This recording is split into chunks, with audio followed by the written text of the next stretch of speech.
Muito boa noite, muita alegria. Vamos receber hoje nosso amigo, nosso irmão, Elias Moraes, o qual admiramos bastante. Tem desenvolvido um trabalho muito bacana aqui no Instagram, nas redes sociais, no YouTube, que ele já tem um canal há mais tempo, né? Canal Fronteiras do Espiritismo, eu gosto e acompanho muito. Um abraço a todos que têm entrado aí, amigo Deninho, todos que vão estar conosco aqui hoje, encarnados e desencarnados. Fernanda, tudo de bom, Isis. Muita alegria estar com vocês nessa noite de hoje. Climazinho gostoso aqui em Lagoa Santa. Então uma noitezinha mais fria, um pouquinho normal. E vamos aguardar a entrada aí do nosso querido amigo para a nossa primeira live juntos. Inclusive eu fiz um convite a ele que viesse nos conhecer pessoalmente, participar de algum dos nossos seminários esse ano. Vamos ver se a gente consegue viabilizar isso. Boa noite, Almira, boa noite a todos que estão entrando aí. Muita alegria tê-los conosco nessa noite gostosa de domingo. Dia 6 de abril, ano 2025, estamos aí aguardando a entrada do nosso amigo Elias Moraes.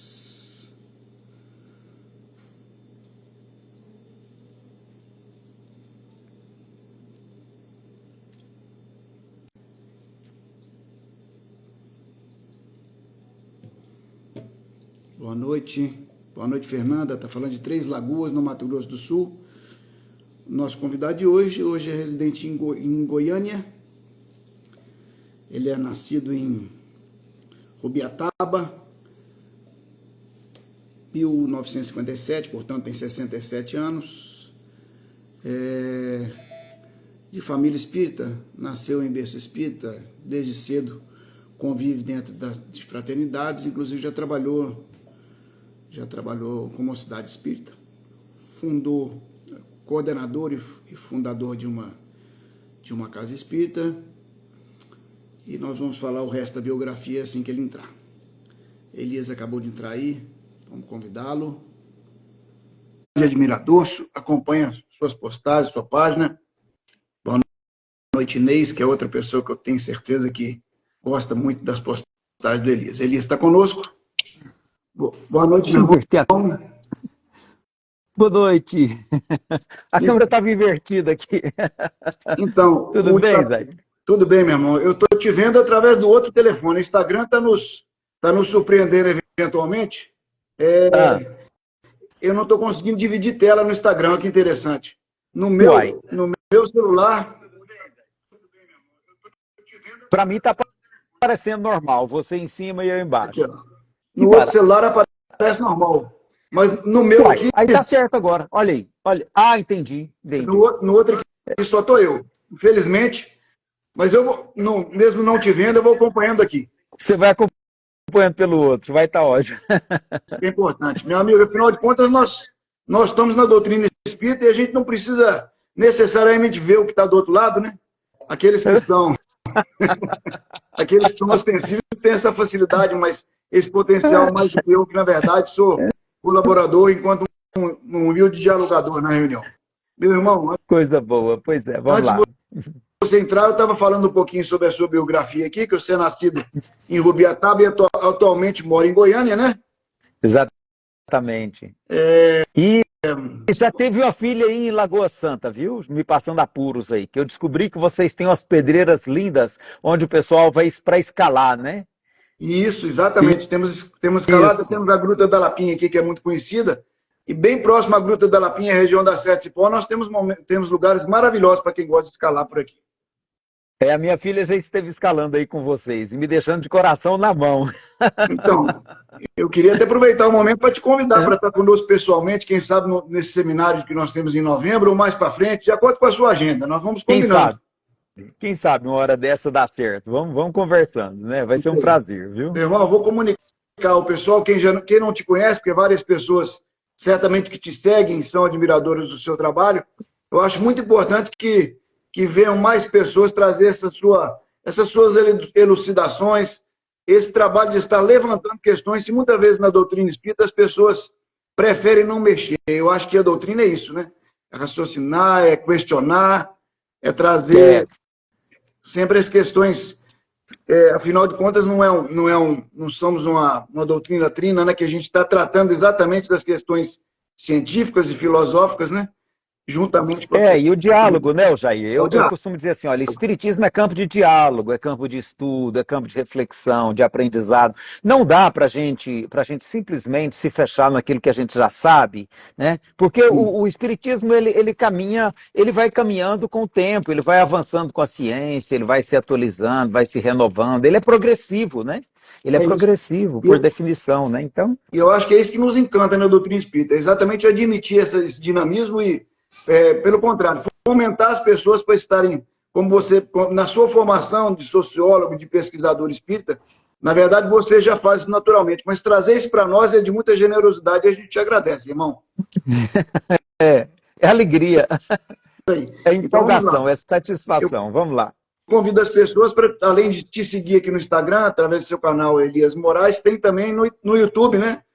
As Tem no YouTube, fronteiras do pensamento, Fronteiras né? do Pensamento. Sim. Exatamente, Fronteiras do Pensamento Espírita. Muito gostoso. Também é autor de 2 obras, né, amigo? Se você quiser falar para o pessoal. Recentemente eu publiquei essas.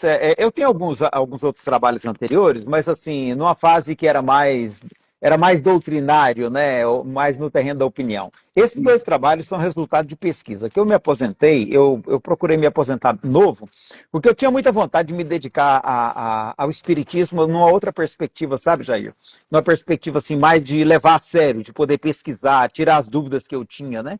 Então, esses 2 trabalhos mais recentes são resultado dessa fase agora em que eu pude associar sociologia e espiritismo, sabe? Eu peguei espiritismo para estudar a sério, né? E a riqueza que eu fui encontrando era tanta que eu achei que eu não podia ficar só para mim, né? Então eu publiquei primeiro Contextualizando Kardec, do século XIX ao XXI, que eu acho que é um estudo que ajuda a gente a situar o espiritismo na realidade atual. E o outro é o Processo Mediúnico, Possibilidades e Limites na Produção do Conhecimento Espírita, para a gente entender um pouco melhor a mediunidade e por que tem tantos senões que as pessoas questionam, né? E eu acho que a gente encara esses questionamentos com mais tranquilidade, sabe? Então são 2 estudos que eu particularmente me senti feliz por ter feito, né? E mais ainda por ter podido compartilhar. Que bacana, meu amigo. São materiais somente impressos ou está disponibilizado aí nas redes? Você. Tá no Amazon o PDF para quem não quiser gastar com compra de livro, que nem todo mundo está podendo comprar tudo, né? O PDF fica disponível no site da associação, sabe? Todas as publicações nossas, nós fazemos questão de disponibilizar o PDF para quem quiser ter acesso, tá? E aí, quem quiser comprar o livro impresso, acessa aí pela estante, ou então manda um e-mail para a associação, a gente tem algum estoque aqui ainda, a gente manda a preço mais em conta, mas acha também na livraria, na estante virtual, né? Tem uma livraria que distribui para a gente. E tem o Kindle, para quem aprecia, na Amazon. Legal. Então, quando eu for compartilhar a gravação dessa live, eu vou citar isso tudo para facilitar o caminho das pessoas para encontrar esse material. E eu vou pedir depois para você, nós vamos adquirir algumas obras para a nossa biblioteca, a gente faz o contato mais tarde a respeito disso, tá bom, amigo? Perfeito. Então vamos lá, Vai ser um prazer. Vamos abrir com uma prece, como a doutrina nos pede, Vamos abrir e fechar todos os trabalhos. Você abre a nosso favor e eu fecho ao final? Perfeitamente. Viu? Então vamos silenciando nosso ruído interno, nosso ruído externo, aconchegar nossos corações no clima da oração, da reflexão, da meditação, agradecendo a bondade divina pela oportunidade de estarmos aqui juntos, espiritualmente unidos, espiritualmente juntos, corações conectados, mentes conectadas, para esse instante de reflexão e de aprendizado. Que a bondade divina nos abençoe para que nós tenhamos um momento de crescimento espiritual para todos nós. Me inspire para que eu tenha profundo respeito pelo sentimento, pelas crenças, pelas visões de cada pessoa que possa estar participando conosco. E ao mesmo tempo nos abençoe para que todos nós possamos tirar o máximo proveito desse encontro. Paz, amor, alegria, abençoe nossas vidas hoje e sempre. Assim seja. Meu querido, eu queria, não para quem vai descer, mas dizer, além do que eu já falei há mais tempo, quero te agradecer pelo conteúdo que você tem trazido, mas tem algo muito interessante que eu vejo que você responde todos os comentários das pessoas que estão lá, e muitas vezes as pessoas abrem para uma visão diferente daquela que você colocou. E você sempre fala, com muita distinção, eu já vi que várias vezes você acatou aquelas opiniões que eram um pouquinho divergentes da sua, e isso é muito legal, porque dá liberdade para as pessoas estarem interagindo nesse sentido. Isso é muito legal. Obrigado. Quando a sugestão é muito boa, já não pode perder a chance de aproveitar, né, Jair? Às vezes vêm Concordo, boas sugestões, é muito importante. concordo contigo. Então vamos lá, o tema de hoje, transição planetária, né? Exatamente. Transição planetária. Vamos lá. Pode, se você quiser já abrir de acordo com o senhor, se houver algum Então vamos comentário lá. do pessoal, eu peço permissão para te interromper na hora. Vamos lá. Perfeito. A qualquer momento você pode me interromper, trazer alguma questão, tá? Não tem problema. Eu quero dizer que esse assunto, transição planetária, ele me é caro há muito tempo. Eu sou um espírita empolgado. Eu sou filho de pais espíritas, então o espiritismo é minha praia, minha vida desde muito cedo. Eu nunca estive, por exemplo, mesmo fazendo faculdade, trabalhando o dia inteiro, estudando à noite, os fins de semana eu estava firme na atividade espírita. Então, assim, eu nunca deixei de estudar espiritismo, nunca deixei de participar das atividades, de abraçar parte da responsabilidade que me cabia na casa que eu ajudei a fundar. Então, o Espiritismo, para mim, é parte da minha vida, é uma parte muito importante da minha vida. E esse assunto da transição planetária, ele me interessava, porque desde muito cedo, eu cresci ouvindo meus pais cantarem aqueles hinos antigos, né, que falavam dessa transformação e dessa esperança de um arrebatamento espiritual. Né? Tinha um hino que falava das pessoas que seriam arrebatadas, uma mistura de ideia meio protestante com o Espiritismo, né? Então era muito interessante, essas coisas sempre me impressionaram muito. E quando eu li logo eu li a obra de Kardec muito jovem ainda, e eu vi ali no Livro dos Espíritos a conclusão, né? Principalmente aquela mensagem de Santo Agostinho, de São Luís no final. Depois, na Gênese, aquela conclusão do Ante os Novos Tempos que Kardec faz. Então aquilo tudo me deixava profundamente impressionado, porque eu percebia que Kardec, ele tinha certeza que uma mudança muito grande estava por vir, né? E que ele chama isso de mundo de regeneração. Então isso para mim sempre me motivou muito, esse assunto. Eu fui catalogando tudo que eu achava, e teve uma época que eu li, depois que eu li Kardec, eu respeitei essa ordem. Eu primeiro estudei a obra de Allan Kardec, depois comecei a estudar a obra de Chico Xavier, né? Li outros autores do campo da ciência, como o Aksakoff, o Delany, o Bozzano, né? Vários pesquisadores que vieram depois de Kardec, eu fiz questão de estudar também, e fui estudar a obra do Chico. E quando eu comecei a estudar a obra do Chico, eu peguei também na sequência. E me deparei no livro A Caminho da Luz, com uma afirmação muito interessante do Emmanuel, que me chamou muita atenção na época. Né? Quando ele escreveu A Caminho da Luz, que foi em 1938, né? Ele e Chico, e aí eu falo ele e Chico por conta da maneira que eu compreendo mediunidade hoje, tá? Vocês vão me perdoando já e compartilhando o meu modo de entender. Então ele e Chico colocam que a Segunda Guerra Mundial, que se mostrava inevitável, em 1938, seria o grande divisor de águas. E que depois da Segunda Guerra Mundial nós veríamos a emergência daquele mundo de regeneração de que Kardec falava. Então eu li isso e fiquei impressionado. Primeiro, porque Kardec, eu tinha visto que ele imaginava o mundo de regeneração para bem perto. Ele acreditava que aconteceria durante o século XX. Ele expressa isso na Revista Espírita. Né? Ele acreditava que o século XX seria o século da consolidação do mundo de regeneração. E depois eu vi Emmanuel dizendo, né, da Segunda Guerra Mundial. Falei, olha, interessante. De certo modo, é como se uma ideia estivesse reforçando a outra. Aquilo me chamou muita atenção. E depois eu vi um artigo publicado, eu na época acompanhava a revista Reformador da Federação Espírita Brasileira, e vi um artigo assinado pelo Espírito Calderaro, em 1974, onde o Espírito, também através de Chico, anuncia que para os últimos 25 anos do milênio que estava se encerrando, que nós veríamos as grandes transformações acontecerem. Então tudo isso me impressionava muito. Acompanhei com muita esperança o fim da Guerra Fria, né? A queda do Muro de Berlim, que soou como um apaziguamento, como vamos dizer assim, um atenuamento dessas relações que existiam, né? Que é a questão do fim da Guerra Fria mesmo. Tá? Os movimentos de desarmamento que a gente teve, os acordos feitos de desarmamento nuclear. Tá? Então, eu comecei a observar tudo isso com entusiasmo e falar, gente, é o mundo de regeneração que está chegando mesmo, né? É aquela proposta, gente, eu estou vendo ao vivo isso acontecer. E vi o período do Bill Clinton, quando ele estabeleceu relações diplomáticas, reaproximou de Cuba, da China, Rússia. Então eu falei, olha, nós estamos caminhando para a consolidação do mundo de regeneração. Eu confesso para você, aquele foi um período dos anos 80 e alguma coisa até os anos 2000, foi um período de muita pacificação. Vários movimentos de pacificação, a Europa consolidando o estado de bem-estar social em vários países. Olhava aquele cenário e falava, gente, estamos no caminho, né? E eu fui surpreendido por um dia quando eu moro aqui pertinho da Caixa Econômica Federal, né? Eu me aposentei em 2000 e fiz questão de me aposentar cedo para poder me dedicar à atividade espírita.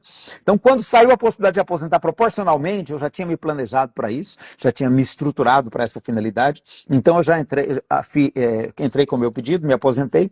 E tinha o pessoal da Caixa aqui com muita amizade, que foi o último local onde eu trabalhei na Caixa Econômica Federal antes de me aposentar. Aliás, nessa época eu ainda não tinha aposentado, tá? Perdão, eu estou confundindo. Eu tinha saído da Caixa, não tinha me aposentado. Mas tinha saído da Caixa e tinha o pessoal como amigos aqui. Eu sei que eu fui à Caixa e quando eu cheguei lá, um amigo meu falou assim, Elias, você viu o que está acontecendo? Eu falei, não, o que está acontecendo? Eu falei, Elias, estão atacando os Estados Unidos. Eu falei, como assim, Luiz? O que é isso? Eu falei, Elias, os Estados Unidos está sendo atacado nesse momento. Já enfiaram um avião nas Torres Gêmeas, outro avião no Capitólio, tem outro avião que caiu. Então está o caos nos Estados Unidos. Eu falei, como assim?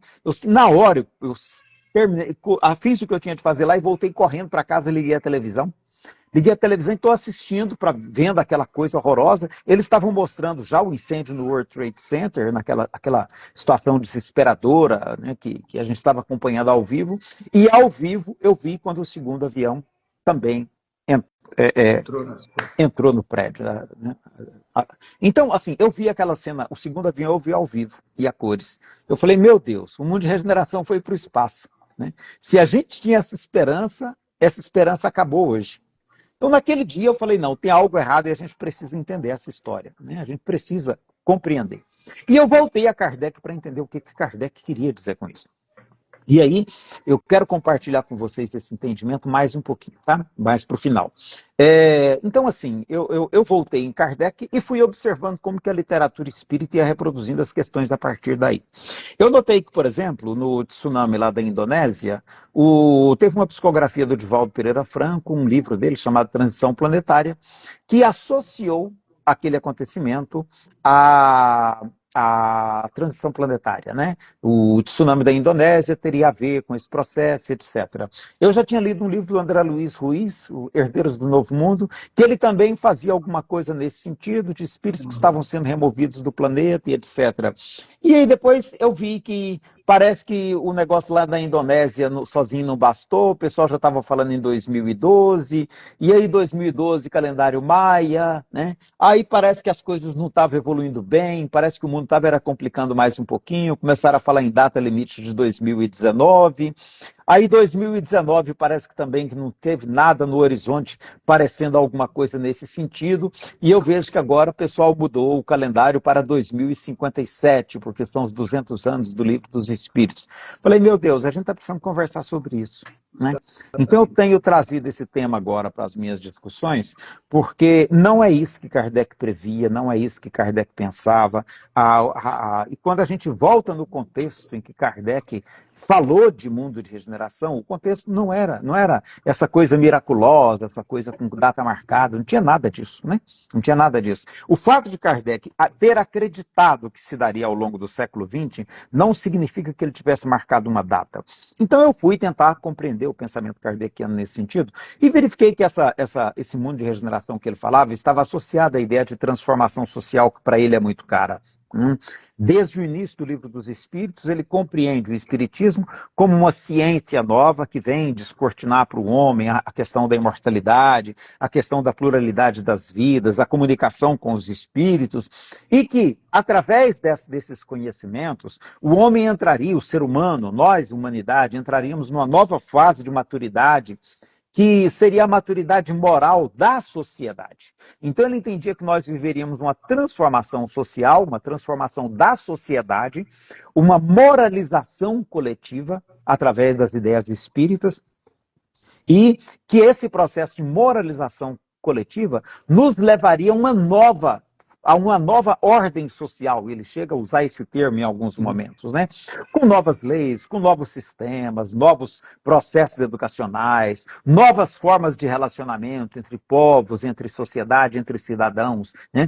Então, Kardec prevê que isso aconteceria e que se instauraria na Terra uma nova condição para a evolução dos seres humanos, que é o que ele chama então de mundo de regeneração, que seria um ambiente social mais voltado para o crescimento espiritual, onde não haveriam tantos problemas, tantas misérias, tantos conflitos.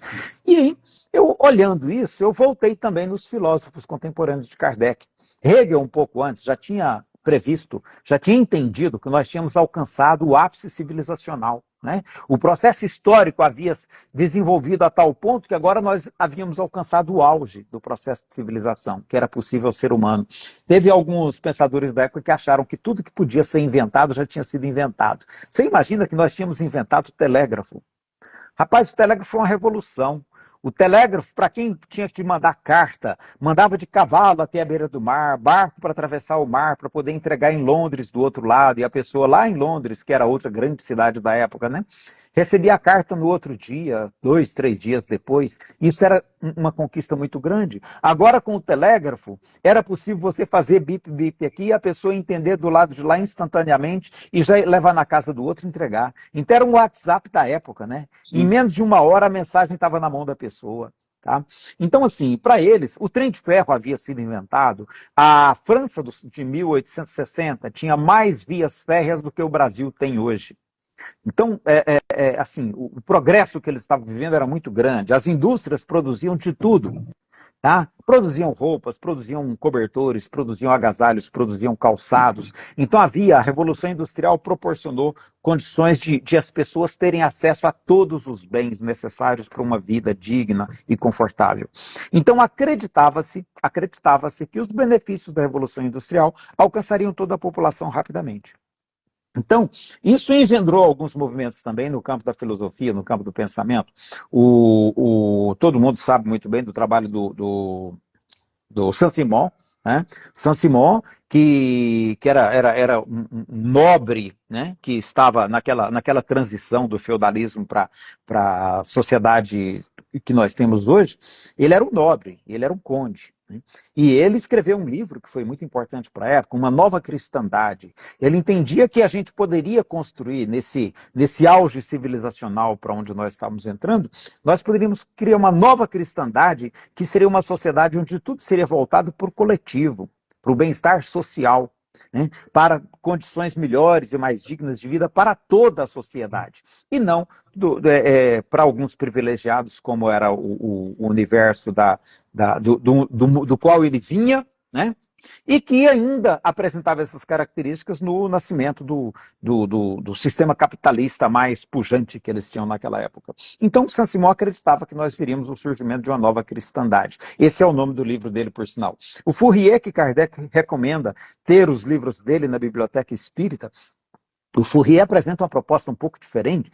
Pequenas comunidades, até 3.000 pessoas, né? Mas comunidades autossuficientes, onde todos produziriam de tudo que se necessita, e essas comunidades seriam autossuficientes, você poderia mudar de atividade, com o passar do tempo, para você não se cansar do mesmo trabalho. Não haveria dono, não haveria patrão, não haveria nada, todo mundo trabalhando para o bem de todos, que seriam os falancérios. Foram construídos na época mais de 50 falancérios, tentando materializar esse projeto do Fourier.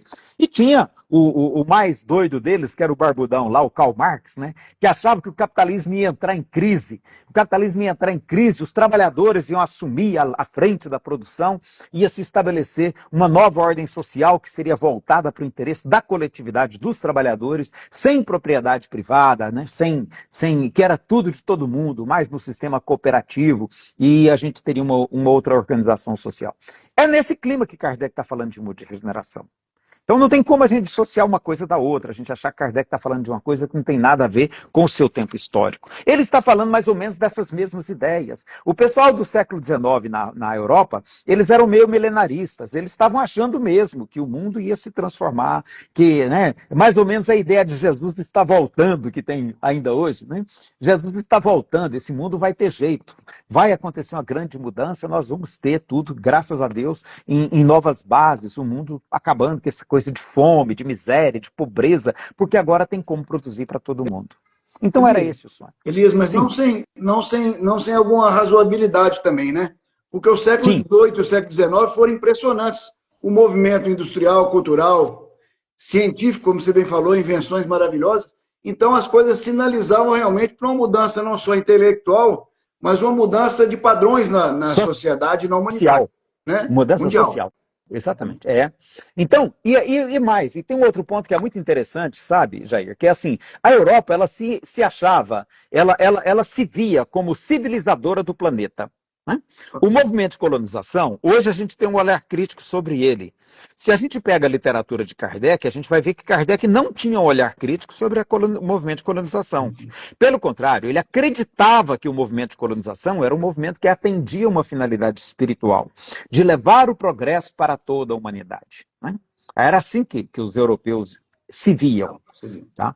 Então, eles acreditavam que eles estavam levando o progresso para toda a humanidade, por isso que ele fala que até o século XX a gente estaria consolidando esse processo todo e o mundo inteiro estaria sendo uma maravilha, seria um mundo de regeneração.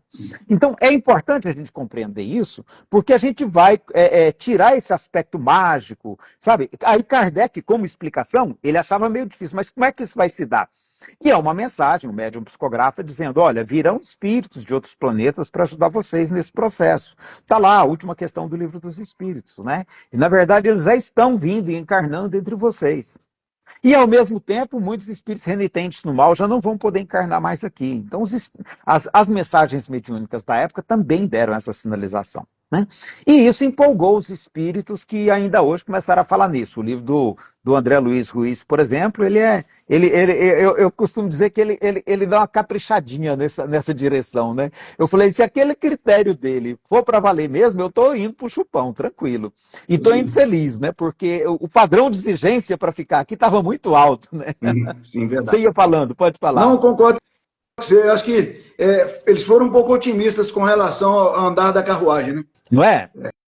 Então, assim, hoje olhando para tudo isso, para toda a obra literária que foi produzida, para todo esse movimento, a conclusão a que eu chego. E aí a gente pode discutir depois a questão da mediunidade, né? A gente pode discutir por que esses livros foram psicografados assim, por que um médico como Divaldo psicografou, por que um próprio Chico psicografou a Caminho da Luz, prevendo que seria a Segunda Guerra Mundial. Aí é outra discussão que é a da mediunidade, por isso que eu falo, né? Discutir o processo mediúnico. Não é discutir o Chico, o Divaldo, o André Luiz Ruiz, não. Eu acho que discussão de pessoas, tem aquela questão, pessoas medíocres é que discutem pessoas. Pessoas medianas discutem acontecimentos, pessoas sábias discutem ideias. Né? Então, eu acho que a gente tem que discutir no nível das ideias. Tá? Das ideias. Entender o processo mediúnico, quais são as possibilidades, as dificuldades que o processo apresenta, por que ele permite esse tipo de situação que é circunstancial. Né? Mas o fato é que a gente não tem como negar hoje que essa ideia toda de transição planetária ela foi uma empolgação milenarista que aconteceu no tempo de Kardec, que atravessou para o nosso tempo, a gente manteve, cultivou, e que a realidade não não tem nenhuma sinalização que mantenha essa crença de que a gente pode ficar esperando que essas coisas vão acontecer. Ao contrário, eu vejo que nós estamos sendo cada vez mais desafiados para tomarmos nas nossas mãos as rédeas do movimento de transformação social, que é aquele movimento para o qual Kardec entendeu que o Espiritismo seria coadjuvante.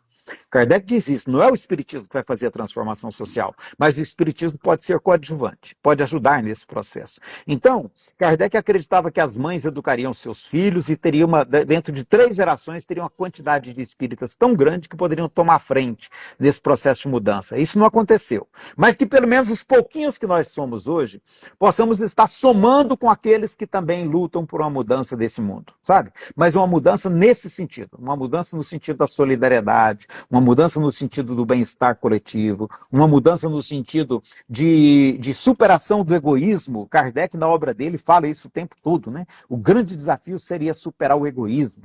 E o egoísmo, ele está enraizado nos nossos sistemas sociais. Enraizado a tal modo que toda a nossa ação humana é fundamentada no egoísmo, é na acumulação de riqueza, é no desfrutar ilimitado de consumo, num consumismo desenfreado. Então, assim, o grande desafio é a superação desse egoísmo, ou seja, a superação inclusive desse modelo econômico baseado no egoísmo, que é o chamado sistema capitalista, que é um modo de organização da sociedade, né? E que é muito materialista, é todo focado no material, todo focado no dinheiro, todo focado no ganho imediato. E a gente precisa de um movimento melhor, alguma coisa melhor no lugar disso, que Kardec chamava de mundo de regeneração. Então, transição planetária, a gente precisa desaprender essa ideia de que é esse movimento fácil que vai acontecer assim miraculosamente, espíritos sendo levados, outros chegando e fazendo a coisa acontecer. Não. É um trabalho para nós lutarmos para que essas mudanças aconteçam. Admitir que, na verdade, vai depender muito mais de nós, da questão do individual para o todo, e não vai ser um trabalho trazido pela espiritualidade para que nós só assumamos, né? É necessário que a gente assuma a rédea e fale assim, ou para minha melhoria moral, o meu entendimento de que o bem coletivo está acima da minha melhora material, pessoal, né? Vamos dizer, eu tenho que trabalhar o meu moral para que eu seja um instrumento legal para melhorar o meu entorno. Né? Exatamente. Não tem como melhorar o entorno se a gente não abrir mão, quer dizer, pode acontecer que outros tomem a frente e façam por nós, né? E aí aquela questão do Livro dos Espíritos, que eu gosto muito, de alguém que queira atrapalhar esse progresso, e ele fala que é como uma pedra colocada na frente de um comboio, né? Então, assim, olha, é muito bom se a gente no final descobrir que a gente estava ajudando a empurrar o carro para frente, e não sendo pedra para segurar o carro na direção contrária. Vai ser muito bom se a gente descobrir isso, porque infelizmente, dependendo de como a gente se situar nesse momento, que nesse momento nós estamos vivendo um confronto que é histórico, tá? A gente já teve isso em outros momentos da nossa vida social, esse não é a primeira vez, a gente já teve isso na época, no início do século XX, com a ascensão do nazismo. Nesse momento nós temos forças conservadoras muito poderosas que não querem as mudanças, até porque elas não interessam sobretudo a grandes detentores de fortunas, né? Essas mudanças não interessam, e é um confronto de visões de mundo. Tá? Nós temos uma visão de mundo que quer fazer prevalecer o que está aí posto, né? E nós temos muita gente sonhadora que quer um mundo diferente, um mundo sem fome, sem miséria. Tá? Então é um confronto de forças. Tomara que a gente não ajude do lado errado. Elias, e sob esse ponto de vista, que eu concordo muito contigo, os opositores desse caminho do bem, eles encontram terra fértil, porque trabalham em cima do nosso ego, né? E em cima do nosso ego, e em cima também da nossa, vamos dizer assim, das nossas fraquezas, né? Sim. Das nossas fraquezas. A gente ainda tem, eu vejo, Zé, que a gente ainda tem, assim, muito apreço pelo sentimento de vingança, sabe? Vingança é uma coisa muito forte para nós. Então eu estava discutindo aqui, em muitas circunstâncias, por exemplo, eu já vi, nós tivemos um colega, a gente chamou ele como palestrante para fazer a palestra no nosso centro espírita, ele fez a palestra, e como lá a gente gente sempre tem um bate-papo no final, perguntas, o público pode perguntar, tem mais 15 minutos para o público perguntar e o palestrante responder. E aí ele tinha contado um caso durante a palestra dele de uma situação em que ele, como agente da polícia, teve uma situação que eles tiveram que deter uma pessoa, né? E aí ele contou esse caso e alguém perguntou depois, escuta, e essa pessoa que você contou da história, o que deu depois? Aí ele foi e contou o restante, né? Ele falou, infelizmente ele começou a ameaçar pessoas que estavam fora e nós tivemos que dar um jeito nele lá dentro da penitenciária mesmo para que ele não saísse. Eu falei, como assim? Isso é execução, isso é pena de morte sem direito a julgamento. Né?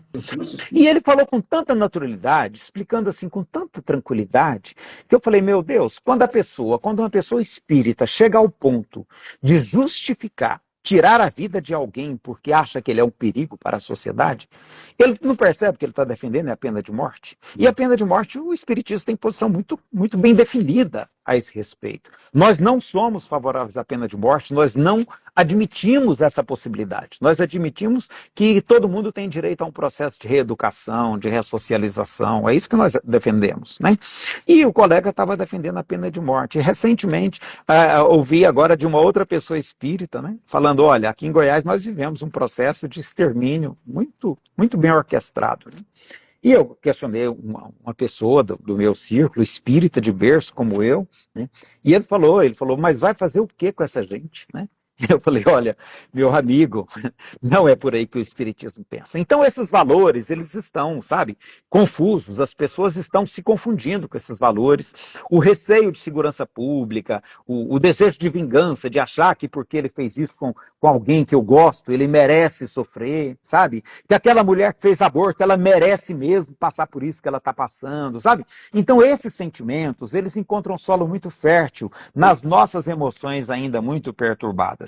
E a gente precisa tomar muito cuidado para a gente não abraçar causas que não são nossas, causa baseada em vingança, causa baseada em punição pura e simples, sabe? Isso não tem nada a ver com o espiritismo e a gente precisa repensar essas questões. A questão da moralidade, tem uma pergunta aqui que eu vou te repassar, meu irmão, é do nosso amigo Vaguinho Guimarães. Diante da tamanha desordem que estamos vivendo, podemos entender que aí sim se faz necessário ter um olhar mais amplo para que possamos ajustar a nossa moralidade? Exatamente. E a moralidade, o padrão dessa moralidade, ele tem que ser o evangelho. Sabe? E eu falo tem que ser o evangelho, não no sentido de que só através de Jesus, não é esse sentido, não. É porque o evangelho, querendo ou não, é uma filosofia. Kardec, no início do evangelho segundo o Espiritismo, já define, ele faz essa definição, eu acho muito pertinente. Ele fala assim, olha, é o mais completo roteiro de filosofia ético-moral que nós temos, sobretudo no mundo ocidental. E é um ponto de tal relevância que se você pegar os princípios do budismo, os princípios do taoísmo, os princípios da sabedoria africana, os princípios das sabedorias xamânicas, ele é convergente com todos eles.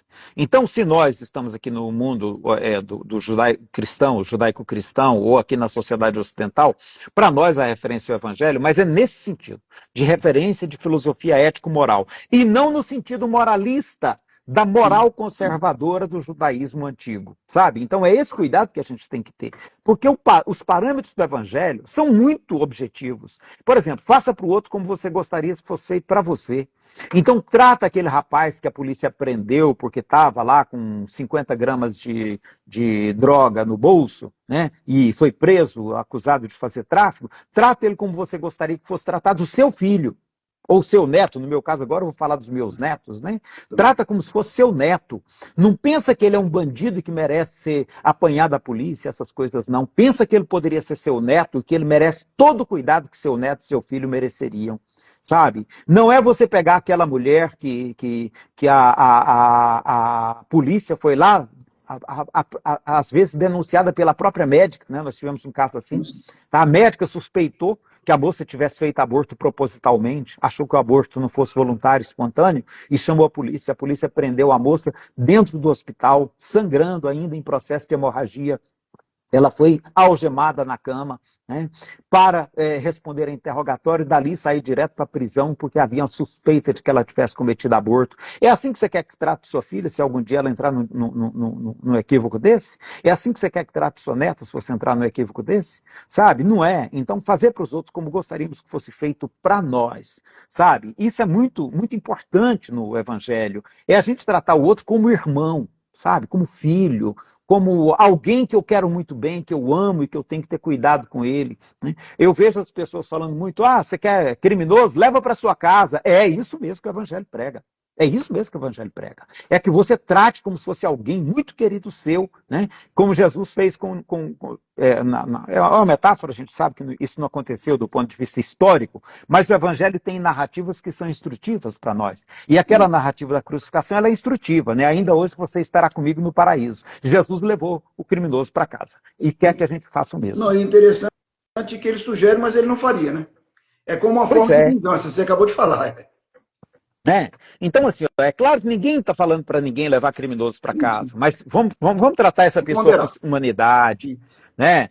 Com humanidade, vamos fazer um ambiente tão digno para ele, naquele processo de reeducação que ele vai enfrentar. Vamos copiar os países mais desenvolvidos, Dinamarca, Irlanda, sabe? Esses países desenvolvidos que entendem o processo de ressocialização do que a pessoa necessita. Aí esses dias eu vi a pessoa falando para mim assim, mas se for assim a pessoa vai querer ficar presa, porque lá ele tem televisão, ele tem comida, ele tem tudo, de graça, né? Eu falei, pois é, meu amigo, mas é isso que a gente oferece quando a gente tem amor no coração. Sabe, a gente oferece as melhores condições para a pessoa se ressocializar, a gente oferece trabalho, a gente oferece educação, a gente oferece tudo de que ele necessita para que ele supere as contradições das quais ele vem, né? Para que ele supere os traumas de infância, porque ele já cresceu no lar desestruturado, ele vai ter apoio psicológico lá dentro, ele vai ter tudo que ele precisa para dar os 4, 5 anos que ele ficar nesse processo de reaprendizado da vida, ele possa sair de lá outra pessoa realmente, sabe? Superando os traumas, se ressocializando, com profissão para poder ter condições dignas de sobrevivência na nossa sociedade. É isso que a gente tem que defender, porque se a gente não defender isso, nós estamos validando a pena de morte, nós estamos validando extermínio, e isso não combina com a gente que é espírita. Isso aí. Aqui a Bárbara Stephanie colocou o quê? Vejo preconceitos, por vezes, de espíritas com irmãos evangélicos e de matriz africana, colocando-os como espíritos inferiores. Aí alguém que completa, acho que é a Dani, né? Isso para mim é espiritismo, não o dogmatismo e a desonestidade intelectual que tem sido divulgada em larga escala sob o nome da espiritualidade, né? Isso é muito sério, a questão do preconceito é muito séria, porque veja bem, e eu entendo, e aí eu quero pontuar umas questões que eu acho que são importantes a gente encarar, né? Primeiro, Kardec escreveu os livros dele em 1857 a 1868. Então, um período muito curto, já se passaram 160 anos. Naquela época, na Europa, existiam teorias científicas, ou supostamente científicas, que afirmavam a superioridade do povo europeu em relação a todo o restante da humanidade. Os europeus se consideravam um povo superior. Eles entendiam assim. Eles entendiam que eles eram a raça ariana, a raça mais desenvolvida que o planeta recebeu. E isso gerou algumas teorias controvertidas na época que reforçavam essas crenças. E a gente sabe que Kardec escreveu toda a obra dele com base nas teorias científicas existentes na época dele. Ele não tinha como fazer diferente. Então, se a gente for ler o Livro dos Espíritos, as teorias que dão fundamento aos argumentos de Allan Kardec são as teorias da época dele. A gente vai ver a teoria da geração espontânea, astronomia daquela época, cometas como mundos em formação. A palavra galáxia nem existe, porque o que se imaginava eram nebulosas, né? Então, assim, é a ciência da época que Kardec está usando. E ele usa essa ciência também que afirmava o povo europeu como superior, e ele chega a estabelecer um paralelo e a acreditar que aqueles povos poderiam ser, sim, uma geração de espíritos que vieram de fora e que, em condições superiores aos demais, desenvolveram uma nova sociedade. Ele acredita nessa possibilidade de o povo europeu ser um povo mais desenvolvido. Ele acredita e escreve isso, tem várias partes da da obra kardeciana a crença de que os indígenas eram povos no início da sua formação espiritual, mal saídos da infância espiritual. Ele acreditava nisso, acreditava que os africanos eram povos ainda primitivos, né? Acreditava que os chineses eram povos que estavam avançando na civilização, embora mais atrasados que os europeus. Ele acreditava nisso. Tá? Os indianos também eram povos mais atrasados. E o supra-sumo eram os europeus. Então toda a obra de Kardec ela é extremamente eurocentrada em razão do momento histórico em que ele escreveu isso. As pessoas querem, mas então os espíritos erraram. Não, gente, não é que os espíritos erraram. É que a mediunidade ela está limitada ao contexto histórico onde o fenômeno mediúnico é produzido. E a gente tem que aprender a lidar com essa realidade para a gente não se decepcionar. Então a obra kardeciana traz a teoria da raça adâmica, que é uma teoria que hoje as pessoas estão denunciando que ela é racista. Né? Teve um acordo entre a Federação Espírita Brasileira, aliás, entre as editoras espíritas e o Ministério Público da Bahia, foi um acordo de colocar uma nota explicativa dizendo que aquelas teorias são daquela época e que hoje não se aplicam. Né? Então, assim, isso é preciso estar bem demonstrado para o meio espírita, para as pessoas não dizerem injustamente que Kardec era racista. Isso não é verdade. Kardec não era racista, ele apenas reproduzia as teorias do seu tempo e, como alguém do seu tempo, alguns argumentos que ele usa, hoje a gente sabe que a gente não pode usar mais. Sim. Hoje nós já sabemos que os povos africanos eram altamente desenvolvidos antes de serem subjugados pelos europeus. Hoje nós sabemos que a América foi berço de civilizações como civilizações incas, astecas, maias, cheroquis, Dakota e várias outras civilizações, tapuias aqui na América do Sul. Nós tínhamos aqui cidades tão grandes quanto Paris ou Lisboa no século XVI. Tá? Nós tínhamos cidades aqui com um sistema de tratamento de água, com saneamento, nós tínhamos tudo isso aqui nas Américas. Então aquela ideia de que a América era mais desenvolvida, ela era simplesmente uma ilusão em relação do processo da Revolução Industrial que se estabeleceu e que eles acharam que aquela revolução apenas tecnológica implicava também em revolução moral. Então, graças à Revolução Industrial, eles desenvolveram armas mais eficazes e mais letais. Mas o fato de eles terem armas mais letais não os colocava em superioridade moral, por exemplo, em relação a povos que viviam com muito mais harmonia aqui nas Américas. Então, a gente precisa ser capaz de refazer esse olhar hoje, tirar essa ideia de superioridade que existia, e entender que as diferentes religiões são apenas manifestações culturais diferentes. Tá? E que nenhuma religião é superior à outra. Eu sei que a gente adora o espiritismo, a gente adoraria que o espiritismo pudesse ser a cereja do bolo, mas a gente precisa entender que mesmo o espiritismo tem suas limitações do ponto de vista da opção que faz por explicar a vida a partir de uma perspectiva científica, enquanto outros preferem uma via mais de intuição, outros optam mais por um processo de integração social. Então há diferentes maneiras. E o espiritismo é uma dessas maneiras. A gente não pode se colocar superior a ninguém, até porque isso seria uma extrema falta de humildade, e falta de humildade não combina com o evangelho. Elias, mas Kardec mesmo já previa a possibilidade de todos esses movimentos. E ele nos sugeria e nos propunha que a gente viesse a fazer seminários, congressos a cada período, para que essas coisas fossem discutidas e, na dúvida, que a gente ficasse com a ciência, não é isso mesmo? É isso mesmo, Jair. Você traz a lembrança aí 2 documentos importantes que todo espírita precisa conhecer. Um deles é o Projeto 1868, onde Kardec apresenta assim, o que ele entendia que poderiam ser sugestões para a continuidade do espiritismo. Nessas sugestões para a continuidade do espiritismo, ele propõe essa realização de congressos regulares a cada 25 anos para atualizar os princípios da doutrina. Porque ele entendia que o progresso ia continuar acontecendo e que se o espiritismo parasse no tempo, isso para ele poderia representar o suicídio. Então ele propõe que o espiritismo caminhe, braços lado a lado com a ciência, ele coloca essa expressão, né? Lado a lado com a ciência. E o outro texto que você resgata com muita propriedade, que todo mundo precisa conhecer, é o capítulo 1 do livro A Gênese, onde ele vai dizer qual que é o caráter do que ele chama de revelação espírita. E eu acho isso interessante, porque a ideia de revelação também, Kardec está desconstruindo ao longo do tempo. Ele achava que era uma revelação espiritual no início, depois ele começa a achar que é um movimento científico, e no final ele acha que é uma revelação que tem um aspecto espiritual, mas que é feita através do homem, do trabalho humano, né? Então, aquele capítulo 1 do livro A Gênesis é magnífico, todo mundo precisa conhecer. E é nesse capítulo que ele vai falar que se algum dia a ciência mostrar que o espiritismo, que nós estamos equivocados em algum ponto, que muda o espiritismo. E aí, gente, eu quero dizer que tem muitos pontos que a gente precisa mudar, não tenhamos receio de fazer isso, né? Tem vários pontos que a ciência mudou e que a gente tem que acompanhar a ciência. E se a gente não mudar, é falta de humildade. Exatamente o que você falou, né? E pode ser o suicídio para o espiritismo, porque se a gente ficar ultrapassado e dogmatizado, a gente vai inviabilizar a caminhada que Kardec estava pensando para o espiritismo. Sim. O pessoal está tecendo alguns comentários, né? Inclusive com relação a Bárbara coloca essa diferença que os espíritas fazem entre os espíritos, que se apresentam como médicos e freiras, em relação com os espíritos que se apresentam como negros preto velhos, caboclos, né? Na verdade, é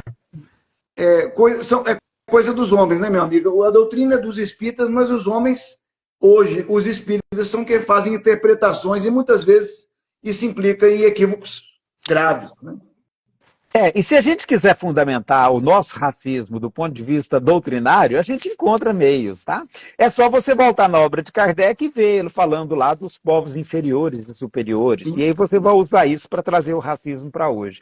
O fato é que, assim, olha, nós temos uma sociedade, a gente tem que entender que nós vivemos um processo um processo muito violento de captura, sequestro, captura, aprisionamento, e colocar pessoas obrigadas a trabalhar em condições as mais adversas, escravizando pessoas durante 400 anos. Nós fizemos isso enquanto humanidade, né? Eu falo nós fizemos porque eu estou considerando que todo o processo social ele é responsabilidade de todos nós. Então nós permitimos 400 anos de escravização do povo africano, onde nós destruímos aquele povo, os povos que ali existiam.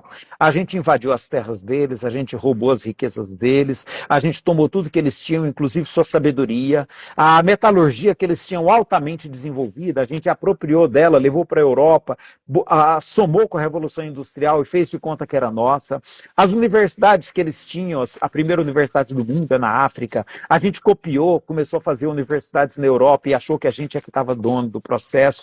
Então, assim, nós cometemos uma barbaridade com a África e por isso, hoje, o racismo ele sobrevive ainda hoje como justificativa para as barbaridades que nós, enquanto sociedade, cometemos. E aí nós não aceitamos, por exemplo, que possam haver sábios africanos. A gente acha que se há sábios africanos é porque um dia eles foram europeus, eles foram brancos no passado. Isso não é verdade. Eles têm uma tradição milenar, de sabedoria milenar, e tem muitos sábios, sim, que respondem pelos nomes das entidades do panteão deles, que é diferente do nosso. O panteão deles é recheado de entidades ligadas à natureza, aos orixás, que tem papéis junto à natureza. Então é outra concepção de mundo e de vida, é outra concepção, é outra cosmovisão. É outra cosmovisão. Assim como a Índia também tem outra cosmovisão, assim como na China não existe a ideia de Deus, assim como para os povos originários aqui das Américas também há outra visão. Então nós temos que entender que a visão europeia, que ainda hoje alimenta o nosso ideário, ela não é superior a nenhuma visão do planeta. E aí a gente recebe com muita honra os espíritos indianos, os espíritos da sabedoria chinesa, tá? Mas se for africano, a gente acha que é inferior. Então a gente tem que desconfiar que o nosso racismo está aí. Se for indígena, a gente acha que é atrasado. Por quê? Porque a nossa teoria dizia isso. Então a gente vai ter que reformular a nossa teoria. Os povos indígenas não são atrasados coisíssima nenhuma. Entre eles há espíritos tão sábios quanto existiam entre os europeus. Entre os povos africanos há espíritos tão sábios quanto existiam entre os gregos. Tá? Aliás, a sabedoria grega começou muito com base na sabedoria africana. Então, assim, a gente vai ter que refazer esses olhares, sabe? E parar com esse preconceito que ainda nos mantém numa condição que é muito limitante para o nosso processo de enriquecimento espiritual que nós tanto almejamos. E essa limitação que a gente mesmo tem imposto a viabilidade dessa transição, desse novo caminho, ela vai impedir e atrasar o processo de transição, meu irmão? Porque se a transição é a partir da nossa remissão moral, é a partir da nossa transformação moral, da nossa reforma íntima, do nosso entendimento do todo. Essa limitação que nós estamos nos impondo, ela tem feito atrasar, ela que inclusive tem feito com que todas as expectativas de Kardec e dos demais não tenham se cumprido, né? Exatamente, Jair. E até por isso que eu tenho começado a abolir a palavra transição do meu vocabulário pessoal, sabe? E voltado para o termo que foi usado por Kardec. Eu acho que o termo adotado por Kardec era mais apropriado, sabe? Que é o processo de transformação social. É esse o termo que Kardec usa, transformação social. E esse termo eu acho ele muito bom, porque ele chama atenção para a responsabilidade nossa de promover essa transformação. Não é uma transição que vai acontecer. É uma transformação que nós precisamos implementar. É diferente. Então eu tenho preferido abolir do meu vocabulário esse termo transição planetária, abraçar o termo transformação social, chamar a atenção que a responsabilidade é de todos nós e que ela não vai se dar no curto prazo, como se pensava, como o próprio Kardec pensava, como algumas mensagens psicografadas, alguns autores espirituais chegaram a apresentar, talvez até por influência da cultura estabelecida, a gente não tem como dizer isso, tá? Mas que não é tão simples quanto se pensava, que nós temos muito trabalho a fazer enquanto humanidade para expulsar do nosso planeta quadros de fome, quadros de miséria, aquelas moradias, pessoas morando em palafitas, pessoas morando em esgoto a céu aberto. Tudo isso é coisa que nós, enquanto sociedade, vamos ter que eliminar do nosso quadro social se a gente quer realmente estabelecer na Terra um mundo mais voltado para o processo regenerador e espiritual, que é o que Kardec fala de mundo de regeneração. Se a gente quer um mundo mais voltado para o espiritual, a gente tem que começar por mudar as condições de vida das pessoas que estão em condições absolutamente desumanas, sabe? E no reino de Deus que Jesus propõe, não há espaço para desumanidade. O espaço é para comunhão, o espaço é para o compartilhamento, o espaço é para a solidariedade, é para a comensalidade, onde come um, come todo mundo, da maneira que um vive, todo mundo pode aspirar a viver também, sabe? Então nós temos que cada vez mais agora pensar no coletivo, romper com o nosso individualismo, que é a base da sociedade egoísta que nós temos cultivado, sabe? E inaugurar uma sociedade solidária, uma sociedade fraterna, porque é isso que o Evangelho sinaliza para nós, é nessa direção que nós precisamos caminhar. Irmão, quando a gente fala que o planeta de regeneração vai demonstrar o equilíbrio entre mal e bem, não quer dizer que não vai haver o mal, mas vai equilibrar. Questões como a guerra e a miséria são completamente inconcebíveis sobre esse aspecto, né? A gente já que compreender que guerras diretas no Brasil nós não temos, mas que a gente vive uma guerra ideológica como poucas vezes se viu, né? Como essa polarização.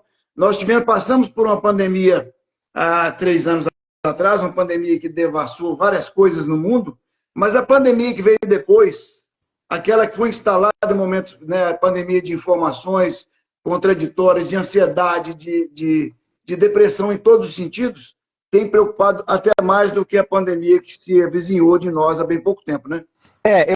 Eu tenho inclusive chamado a atenção que a gente não pode perder de vista, sabe, Jair, que nós, enquanto povo brasileiro, a gente levou uma bomba muito feia no lidar com a pandemia. A gente fez muito feio. Deus como pai, pegando a metáfora de Jesus de Deus como pai, ele deve estar muito chateado com essa filharada dele e morrendo de vontade de dar uma surra em nós, tá?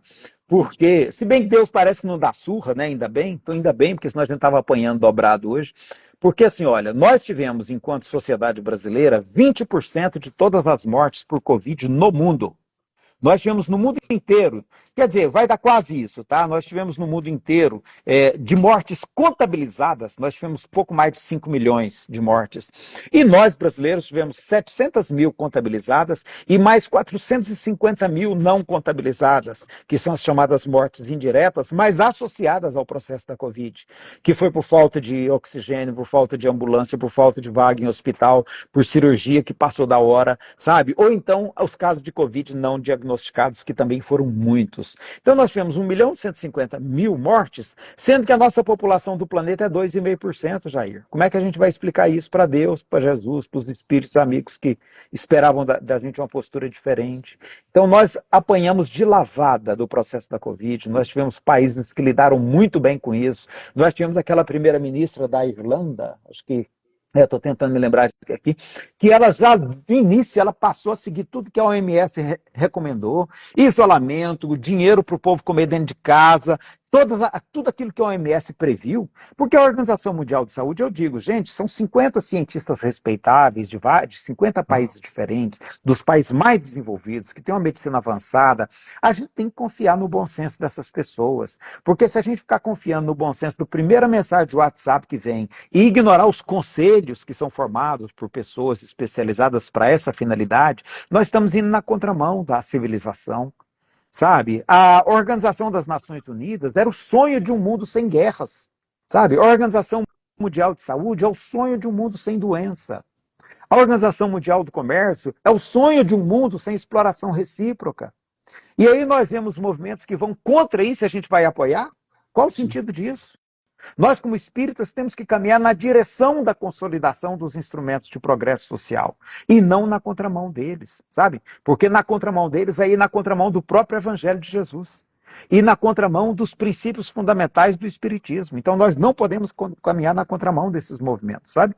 Então, eu acho que é muito importante esse lembrete da colega aí, né? Nós temos um desafio que é de aprender a pôr mais silêncio às nossas rivalidades, a nos respeitar, a entender que nós somos uma sociedade que pensa diferente, sabe? Que é devido o contraditório respeitoso, ele é saudável, porque é da contradição que surge o crescimento. Se todo mundo pensar igualzinho, não tem crescimento para ninguém. Então a democracia se faz com as diferenças, é com as diferenças. Nós vimos o 8 de janeiro, o pessoal querendo acabar com o nosso processo democrático. Meu Deus, não é por aí não, minha gente. O processo democrático tem que ser fortalecido. Aí nós vemos as pessoas colocando em descrédito as nossas instituições. Não é por aí não, gente. As nossas instituições têm que ser fortalecidas. Ah, mas elas falham. Falham, sim. Tem todo um histórico de falhas. Mas é através delas que nós vamos conseguir consolidar processos coletivos de bem-estar para todo mundo, sabe? Se a gente pôr isso abaixo, nós vamos voltar à barbárie.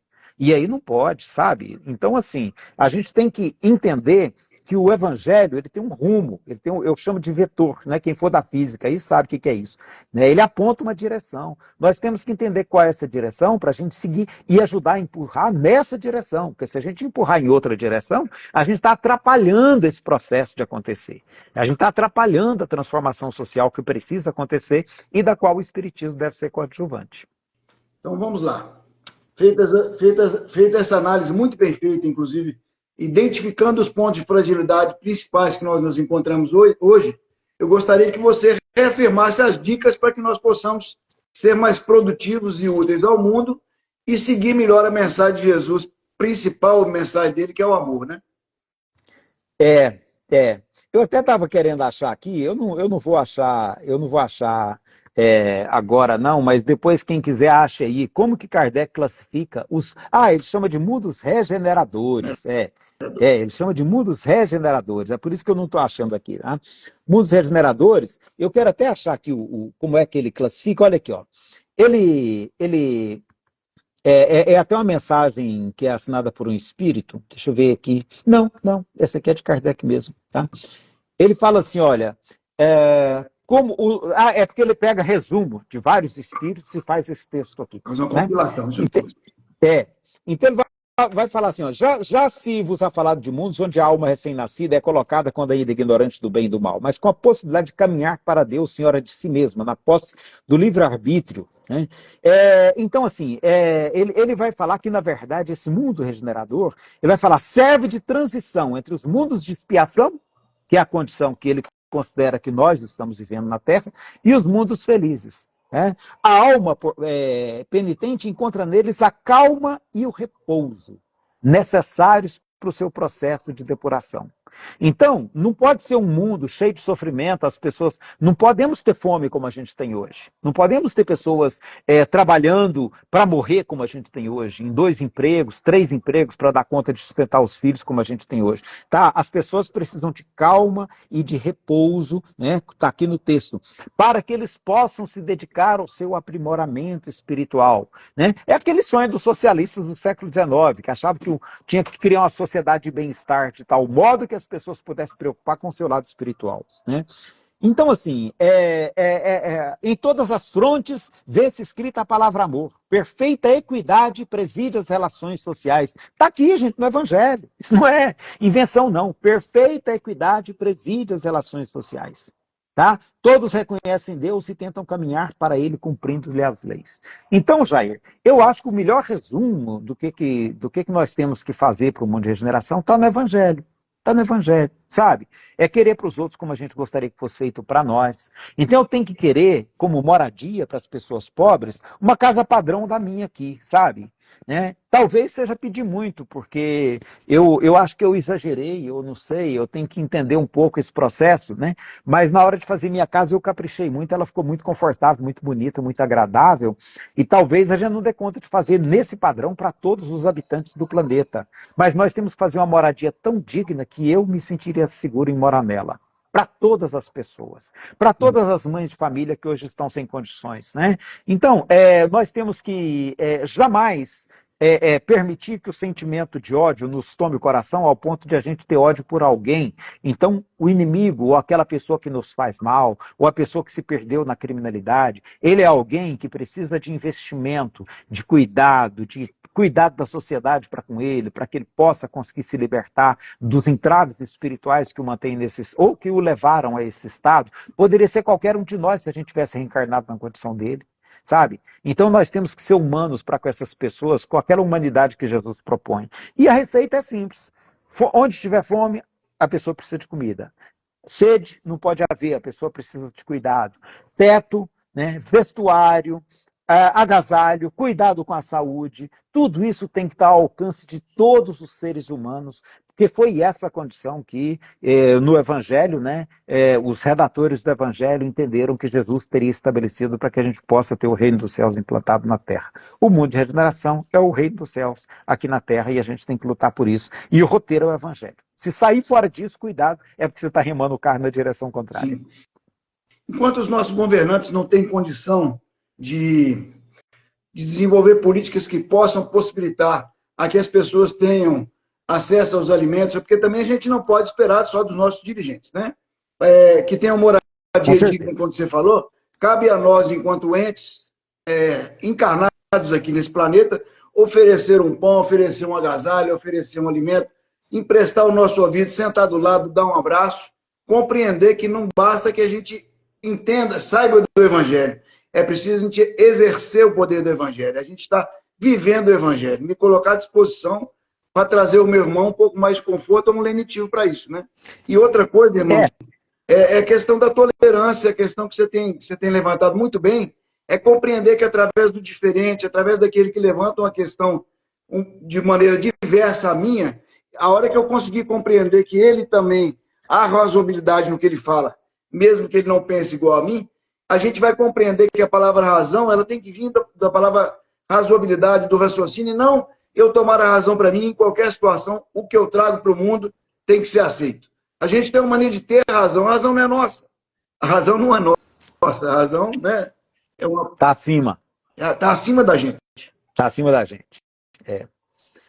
E aí, Jair, você disse uma coisa que eu acho que é muito importante. A gente tem que entender que o amor ao próximo, ele se manifesta em duas dimensões. Aliás, dizem que, na verdade, são mais, né? Mas eu vou pegar pelo menos. O amor ao próximo começa por a gente ser capaz de amar a nós mesmos. Se a gente não for capaz de amar a nós mesmos, é provável que a gente tenha dificuldade na hora de amar o próximo. Ele começa pelo amor próprio, em seguida é o amor do próximo, daquele que está ao nosso lado, nossos familiares, minha esposa, meus filhos, minha netinha que está aqui em casa hoje, né? Esse próximo mais próximo. Depois ele se expande para a comunidade, que é a minha vizinhança.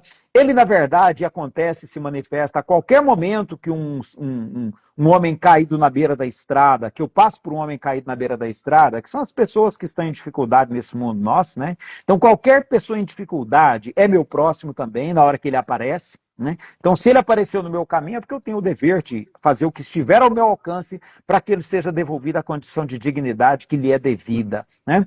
E tem um amor coletivo que vai pela sociedade como um todo, que é na escolha dos governantes, que é na escolha dos deputados que vão fazer as nossas leis, sabe? Escolher gente que realmente tenha preocupação com a sociedade como um todo, que esteja preocupado em reduzir fome, reduzir miséria, sabe? E não simplesmente para defender os interesses de quem já tem dinheiro demais da conta, não sabe nem o que fazer com isso, sabe? sabe? E quer ainda manter seu direito de continuar explorando as pessoas, explorando o trabalho alheio, sabe? Se enriquecendo à custa dos outros. Então a gente tem que ter muito cuidado, porque são várias dimensões de amor ao próximo. E eu costumo dizer que a maior dimensão e a dimensão da maior caridade que a gente pode exercer é na hora de votar, porque é nessa hora que a gente define o futuro do nosso país e a gente define o futuro do nosso planeta, sabe? A gente tem que ter muito cuidado nessas diversas dimensões, porque senão eu dou comida com uma mão aqui e tiro com a outra lá, né?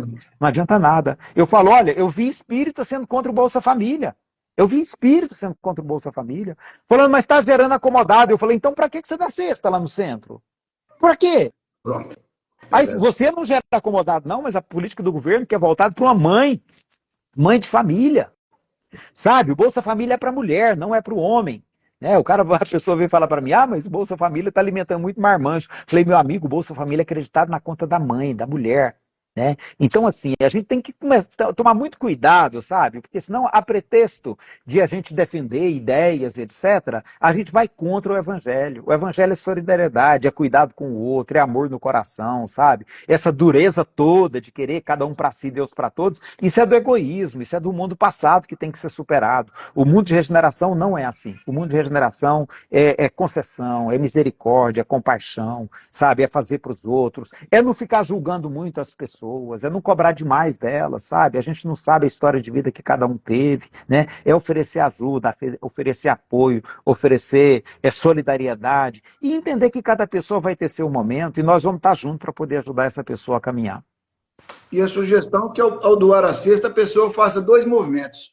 Um de comprar a cesta e outro de entregar a cesta. Porque na hora que ele entregar, ele vai compreender, pelo menos na nossa realidade aqui, a gente é uma casa que é uma casa de porte pequeno para médio, a gente vai em busca de conhecer os nossos assistidos, não é simplesmente distanciar dele, não. E a gente vê uma realidade bem diferente disso. A gente vê que 70% a 80% das famílias são compostas por uma mãe abandonada e os filhos. Se não houver além da ajuda da cesta básica, que é o mínimo do mínimo, se não houver uma Bolsa Família, se não houver um vizinho prestativo, se não houver a comunidade... Se não tiver um SUS, uma escola pública de qualidade... Graças a Deus ter o SUS... Aí, meu amigo, a realidade fica muito mais difícil do que nós estamos falando aqui. Exatamente. E tem outro quadro também, meu irmão. Até você colocou recentemente na sua página uma reflexão muito importante, é que a gente vê normalmente aquele que pensa diferente da gente, seja no caráter religioso, no político, em qualquer uma dessas linhas, a gente os vê como inimigos. Então, se Deus nos fala, primeiro a gente não deve vê-los como inimigos, né? Mas se Jesus nos fala para a gente amar os nossos inimigos, então que a gente possa compreender que aquele que pensa diferente de mim é a pessoa principal que eu devo amar. Não fechar meus ouvidos e começar a desejar que ela passe por situações difíceis, simplesmente porque ela pensa diferente de mim. Eu um dia falei numa palestra, até porque o clima sugeriu que eu falasse, eu falei, gente, é o seguinte, olha, aqui eu sei aqui que tem gente que votou no Lula e tem gente que votou no Bolsonaro. Então vou colocar um desafio para todo mundo. Quem votou no Lula, aprenda a amar o Bolsonaro. Quem votou no Bolsonaro, aprenda a amar o Lula. Sabe? Porque não é cabível para o espírita cultivar ódio no coração para com ninguém. Sim. Sabe? Para com nenhum. Então não é porque o deputado tem uma causa que é contrária ao meu interesse que eu vou odiar esse deputado. Isso não cabe no nosso coração de espírita, sabe? Nosso coração de espírita tem que haver sentimento de compaixão, sabe? De amor para com todo mundo, sabe? Inclusive para aqueles que porventura estejam equivocados em relação a algum encaminhamento na sua vida. É isso que é espiritismo, sabe? As pessoas querem usar o espiritismo para validar discurso de ódio. Não, o espiritismo não cabe isso não, sabe? O espiritismo, nosso discurso é o discurso de amor ao próximo, amor incondicional. Sim. Meu querido irmão, eu gostaria de ficar conversando com você para a noite afora aí, porque eu gosto muito desse bate-papo, é muito edificante. Eu sou uma pessoa que acompanha a sua página, as suas publicações. Eu sugiro que as pessoas sigam no Instagram e sigam também no YouTube, né? Se você quiser... se quiser puxar minha orelha também algum dia, não tem problema. O bate-papo lá é solto, é livre. É gostoso. As pessoas... pode critica de maneira respeitosa, não tem problema. Eu vejo que você tem seguidores tão inteligentes quanto você, que os comentários são muito legais, tá? respeitosa. Muito obrigado, Jair. Muito obrigado pela oportunidade. Foi um prazer estar com vocês aqui. Agradeço demais, tá, ao Lar de Jesus por esse convite e espero que a gente tenha mais momentos aí para a gente estar trocando ideia. Quem sabe até um dia eu ainda vou aí ver a pedra que a minha filha inventou de subir para eu ver se ela realmente, se eu tinha que estar tão preocupado quanto eu fiquei, viu? Porque... Você vai olhar na sua agenda como é que está o mês de novembro para poder eu te encaixar no seminário aqui. Vamos ver. Você já me deu uma dica que você está aposentado, quem sabe a gente não encaixa aí, né? Me fala os dias aí que eu vejo se Tá dá. bom. De repente dá jeito, tá? E é gostoso também porque a gente vai juntos, as pessoas que estão no seminário. Nós vamos aqui em Pedro Leopoldo visitar os lugares onde Chico trabalhou, que são é muito gostoso o passeio. Interessante, Então, vamos viu? lá. Vai ser um prazer, viu? Meu irmão, vou fazer uma prece final. Agora a breve prece é aqui, sua. nós já estouramos o tempo, então vamos fechando nossos olhos, convergir nossas energias em forma de gratidão ao Altíssimo por essa oportunidade de estar aqui em conversa com o nosso querido irmão, a todos aqueles que aqui estiveram encarnados, desencarnados, nesse bate-papo de amor, nessa alegria da conversa através da fé raciocinada, de levantar questões que muitas vezes nos eram impedido em funções de dogmas e dificuldades que nos eram impostas, e que hoje, através da ciência do livre-arbítrio e da necessidade de questionar, arguir e trazer de forma construtiva ideias para que sejam debatidas entre nós, e fiando-nos naquilo que Jesus tem nos dito, que somente o amor, nas bases de amar ao próximo como eu gostaria de ser amado, e a Deus sobre todas as coisas, é que fará de nós seres um pouco melhores no dia de amanhã. Estamos hoje no momento da semeadura, que a nossa colheita seja digna de acordo exatamente com aquilo que viemos a plantar, aos cuidados que nós dermos à nossa terrinha, e que nós possamos a cada dia mais cuidar também um pouco da cultura do meu vizinho, que eu possa ir lá, ajudá-lo a regar, a cuidar, que eu possa ajudar ele também a tirar as ervas daninhas, pois amando ao meu próximo, eu estarei amando também, satisfazendo a vontade de meu Mestre Jesus e de meu Deus maior. Muita gratidão, Jesus, te agradecendo, nós ainda assim te rogamos que estejas conosco hoje, agora e para todos sempre. Meu irmão, muita gratidão. Muito obrigado, valeu, de coração, viu? Um grande abraço e até outras vezes que a gente vai estar se encontrando por aí, esse mundo é muito pequeno. Valeu, de coração, muito obrigado. Oportunidade. Que Deus te abençoe muito. Tudo de bom. Valeu. Gratidão a todos.